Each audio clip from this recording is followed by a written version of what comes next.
পাহাড়ে থেকে প্রাকৃতিক কাজল কিভাবে তৈরি হয় এসো আমি তোমাকে দেখাবো। খুব ভোরে জঙ্গলে গিয়ে একটি পাইন গাছ কাটা হয়। এরপর গাছের কাটা অংশে ছোট ছোট বাটি ঝুলিয়ে দেওয়া হয় যাতে পাইন গাছের ঘন আঠালো রস সংগ্রহ করা যায়।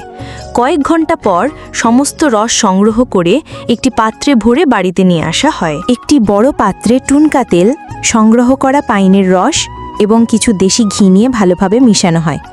এই মিশ্রণটি ছোট ছোট পাত্রে ভরা হয়। প্রতিটি ছোট পাত্রে একটি তুলোর সলতে রাখা হয় এবং তাতে আগুন জ্বালানো হয়। এরপর বাঁশের কাঠির সাহায্যে এই পাত্রগুলোকে উল্টো করে ঝুলিয়ে দেওয়া হয় যেন পাত্রের ভেতরের অংশে ধোঁয়া জমা হয়। একটি ব্রাশ দিয়ে সাবধানে জমা হওয়া কাজল সংগ্রহ করা হয়।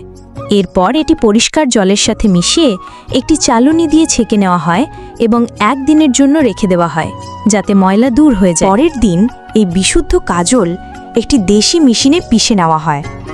এরপর এর সাথে মধু, নারকেল তেল, দারুচিনি, সোনার গুঁড়ো, কস্তুরি, বোরনল এবং মুক্তার গুঁড়ো মেশানো হয় যাতে কাজলটি চোখের জন্য শীতল, পুষ্টিকর এবং সুরক্ষামূলক হয়। হাতে সর্ষের তেল মেখে এই মিশ্রণটিকে একটি ভারী জিনিস দিয়ে জোরে পিষে নেওয়া হয়। এই প্রক্রিয়ার মূল উদ্দেশ্য হল সব উপাদান ভালোভাবে মিশিয়ে কাজলকে খুব মসৃণ করে তোলা। এই পুরো প্রক্রিয়ায় প্রায় সারাদিন লেগে যায়।